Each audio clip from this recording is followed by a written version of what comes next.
नमस्कार, नक्षत्र दुनिया चैनल में आप सभी का हार्दिक स्वागत है। मित्रों, आज के वीडियो में हम ये जानेंगे कि उच्च का शुक्र किस प्रकार जीवन को भव्य बनाने का कार्य करता है। इसके अलावा गुरु किस प्रकार उच्च के शुक्र को नियंत्रित करते हैं, ये सबसे महत्वपूर्ण बात है, इसे भी आज हम समझेंगे। और विभिन्न भावों में उच्च के शुक्र के क्या फल होते हैं, इस पर भी आज के वीडियो में विचार किया गया है। यदि आप चैनल पर नए हैं तो चैनल को सब्सक्राइब अवश्य करें। आइए शुरू करते हैं। मित्रों, आइए सबसे पहले हम विचार करते हैं मेष लग्न की कुंडली में शुक्र यदि उच्च के हों तो किस प्रकार के फल देते हैं। देखिए, मेष लग्न की कुंडली की बात करें तो शुक्र यहाँ पर कारक ग्रह नहीं होते, क्योंकि वह धन भाव और सप्तम भाव के स्वामी बनते हैं, जिन्हें हम मारक भाव भी कह सकते हैं। शुक्र जब 12वें भाव में जाकर बैठेंगे तो हालांकि शुक्र उच्च के होने के कारण व्यक्ति का जीवन भव्य बनाने का कार्य करते हैं। व्यक्ति देश विदेश की यात्राएं करने वाला होता है, जीवन में पर्याप्त मात्रा में सुख भोग करता है।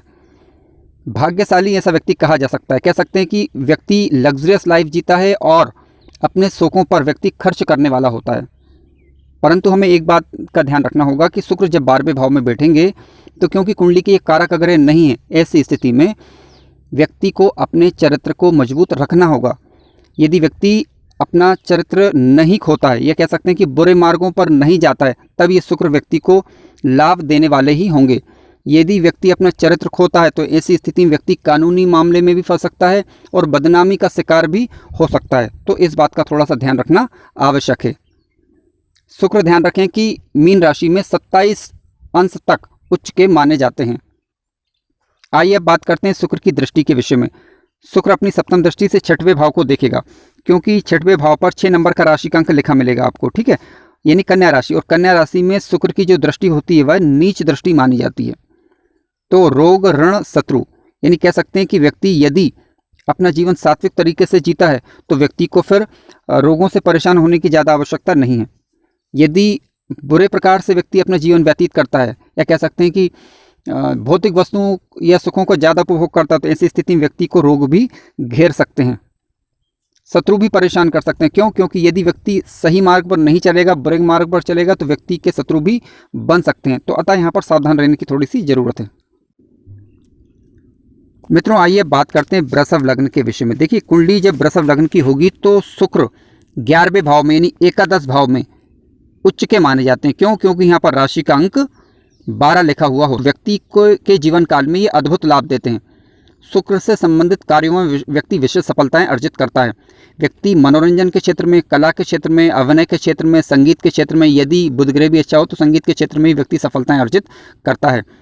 अब देखिए, शुक्र का संबंध यहाँ पर कुंडली के पंचम भाव से बनता है, ठीक है। पंचम भाव से हम विवेक का, बुद्धि का, प्रेम इत्यादि बातों का विचार करते हैं। शुक्र का संबंध जब इस भाव से बनता है तो ऐसी स्थिति में व्यक्ति इन क्षेत्रों में तरक्की अर्जित कर सकता है। केवल आपको ये देखना है, क्योंकि यहाँ पर जो 6 नंबर पंचम भाव की बात करें तो 6 नंबर का राशि का अंक लिखा मिलेगा, ठीक है। अब 6 नंबर पर जब शुक्र की दृष्टि पड़ती है तो नीच की दृष्टि मानी जाती है। लेकिन यदि कुंडली में बुध और शुक्र के अंदर तात्कालिक मित्रता हो जाए तब बुरे प्रभाव ज़्यादा देखने को नहीं मिलते। लेकिन फिर भी व्यक्ति को बुरे मार्गों पर जाने से यहाँ पर बचना होगा, अन्यथा व्यक्ति कानूनी मामलों में भी फिर फंस सकता है, ठीक है।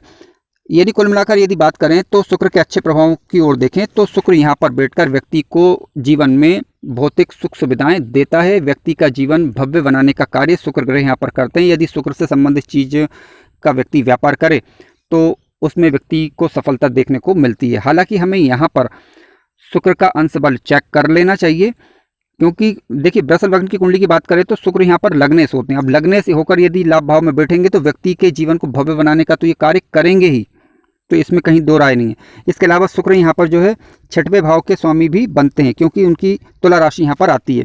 तो रोग से, ऋण से, शत्रुओं से व्यक्ति को यहाँ पर फिर परेशान होने की आवश्यकता नहीं होती। मित्रों, आइए अब बात करते हैं कि मिथुन लग्न की कुंडली में उच्च के शुक्र किस प्रकार का प्रभाव देते हैं। देखिए, मिथुन लग्न की कुंडली में 10वें भाव में 12 नंबर का राशि का अंक आएगा, ठीक है। यहाँ पर शुक्र उच्च के माने जाते हैं। यदि शुक्र यहाँ पर बैठे हुए हैं तो ऐसी स्थिति में ये मालव्य योग का निर्माण करते हैं। और इसके अलावा शुक्र यहाँ पर काफ़ी अच्छा और श्रेष्ठ रिजल्ट देते हैं। व्यक्ति चाहे नौकरी करे या व्यापार करे, शुक्र उसमें व्यक्ति को सफलता दिलाने का कार्य करते हैं। व्यक्ति लेखन के क्षेत्र में, संपादन प्रिंटिंग के क्षेत्र में, ठीक है, यानी लेखन संबंधी जितने कार्य हैं उनमें व्यक्ति सफलताएं अर्जित कर सकता है। क्यों? क्योंकि देखिए गुरु की राशि में शुक्र जब बैठे हुए होते हैं तो कुछ गुरु का प्रभाव भी ग्रहण कर लेते हैं। हालांकि हमें गुरु की स्थिति पर विचार करना होगा कि गुरु शुभ भावों के स्वामी होकर शुभ भावों में यानी केंद्र के भाव या त्रिकोण भाव में बैठे हुए होने चाहिए पर्याप्त अंश बल के साथ, तभी शुक्र ग्रह अपना अच्छा प्रभाव यहाँ पर दिखा पाएंगे। शिक्षा से संबंधित कार्य व्यक्ति कर सकता है। मित्रों आइए विचार करते हैं कर्क लग्न की कुंडली के विषय में। देखिए यदि आप कर्क लग्न की कुंडली लेंगे तो आप देखें कि इसमें शुक्र जो है कुंडली के 90 भाव में उच्च के माने जाते हैं, यानी भाग्य भाव में शुक्र ग्रह उच्च के माने जाते हैं क्योंकि यहाँ पर 12 नंबर का राशि का अंक आता है। इसके अलावा शुक्र लाभ भाव के स्वामी होते हैं और इसके अलावा कुंडली के चतुर्थ भाव के स्वामी होते हैं, यानी एक केंद्र के घर और एक लाभ भाव के स्वामी होकर जब 90 भाव में ये बैठते हैं तो व्यक्ति धर्म कर्म में रुचि लेने वाला होता है क्योंकि धर्म का भाव है। उच्च शिक्षा में सफलताएं अर्जित करता है, विशेष रूप से शुक्र से संबंधित शिक्षा में, ठीक है। भाई बहनों के साथ व्यक्ति के थोड़े से मतभेद हालांकि यहाँ पर हो सकते हैं, लेकिन व्यक्ति ईश्वर की तरफ मुड़ने वाला होता है। सन्यासी और साधु ऐसा व्यक्ति हो सकता है, यानी ठाट बाट वाला होगा व्यक्ति, लेकिन और तीर्थ यात्राएं व्यक्ति करता है, लेकिन व्यक्ति राजसी प्रकार का होगा, यानी कह सकते हैं कि सुखभोग भी करेगा वो और धर्म कर्म में रुचि भी लेगा। तो इस प्रकार से हम इनके फलों को देख सकते हैं। हालांकि यहाँ पर अभी केवल जो बात की जा रही है वो उच्च के शुक्र की बात की जा रही है। आपको ये भी देखना होगा कि गुरु की स्थिति क्या है, क्योंकि यदि मान लीजिए शुक्र उच्च के होकर बैठे हुए हैं पर्याप्त अंश बल के साथ, परंतु गुरु की स्थिति यदि खराब है तो फिर ऐसे उच्च के शुक्र के ज़्यादा अच्छे और श्रेष्ठ रिजल्ट नहीं मिलते। और हमें एक बात का और ध्यान रखना चाहिए कि शुक्र जो है कुंडली के कर्क लग्न में कारक ग्रह नहीं माने जाते, लेकिन फिर भी हमें चंद्रमा के साथ यदि इनकी मित्रता चेक कर लीजिए। चंद्रमा के साथ यदि शुक्र की मित्रता बनती है, तात्कालिक मित्रता, तो ऐसी स्थिति में फिर शुक्र के बुरे प्रभाव देखने को यहाँ पर नहीं मिलते। मित्रों आइए बात करते हैं सिंह लग्न की कुंडली के विषय में। देखिए सिंह लग्न की कुंडली में देखें तो शुक्र कुंडली के अष्टम भाव में उच्च के माने जाते हैं और ये कुंडली के तीसरे भाव और इसके अलावा कुंडली के दसम भाव के स्वामी होते हैं। क्यों? क्योंकि दसम भाव में राशि का अंक 2 और इसके अलावा तृतीय भाव में राशि का अंक 7 आता है, जो कि तुला राशि होती है और शुक्र की ही राशि कहलाती है। लेकिन सिंह लग्न की कुंडली में सूर्य जो है कारक ग्रह नहीं माने जाते, ये तीसरे भाव और दसम भाव के स्वामी होते हैं। हालांकि ये केंद्र के स्वामी भी यहाँ पर ये बन रहे हैं। हमें केवल सूर्य से इनकी तात्कालिक मित्रता चेक करनी है। यदि सूर्य से इनकी तात्कालिक मित्रता हो जाती है तो फिर शुक्र के हमें अच्छे रिजल्ट ही देखने को मिलेंगे। देखिए शुक्र जब कुंडली के अष्टम भाव में स्थित होते हैं तो व्यक्ति आध्यात्मिक क्षेत्रों में रुचि लेता है, ज्योतिष के क्षेत्र में, धर्म कर्म में, तंत्र मंत्र यंत्र, इनसे संबंधित विषयों में व्यक्ति की गहन रुचि होती है। जो विषय दूसरों को आसानी से समझ में नहीं आते वह इन विषयों को आसानी से समझ पाता है। केवल हमें ये देखना है कि व्यक्ति बुरे मार्ग पर ना जाए, या कह सकते हैं कि चरित्र का पतन ना होने दे। यदि व्यक्ति बुरे मार्गों पर जाने से बचता है तो फिर यही शुक्र व्यक्ति को काफ़ी लाभ देंगे। कह सकते हैं कि व्यक्ति की गहन समझ होगी आध्यात्मिक क्षेत्रों के अंदर और व्यक्ति कर्म इस प्रकार के करेगा कि उसकी ख्याति दिन प्रतिदिन बढ़ती चली जाएगी। क्यों? क्योंकि व्यक्ति देखिए धार्मिक होगा, जब धर्म कर्म में रुचि लेगा तो व्यक्ति की ख्याति तो बढ़ना तय है, यानी व्यक्ति को कार्य क्षेत्र में उन्नति और तरक्की प्राप्त होती है, बशर्ते कि वह बुरे मार्गों पर जाने से बचे। मित्रों आइए अब बात करते हैं कन्या लग्न की कुंडली के विषय में। देखिए जब आप कन्या लग्न की कुंडली लेंगे तो शुक्र कुंडली के सप्तम भाव में बैठे हुए होंगे, ठीक है। सप्तम भाव में क्योंकि राशि का अंक 12 आएगा और यहाँ पर शुक्र उच्च के माने जाते हैं। शुक्र यहाँ पर उच्च के होकर व्यक्ति के जीवन को भव्य बनाने का प्रयास करते हैं। व्यक्ति आकर्षक होता है, देखने में सुंदर होता है।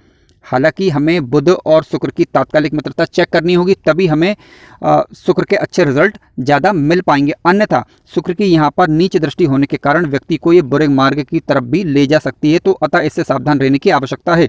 लेकिन दूसरे पॉइंट ऑफ व्यू से देखें तो देखिए शुक्र यहाँ पर कुंडली के धन भाव के स्वामी होते हैं क्योंकि राशि का अंक उनका 7 आता है।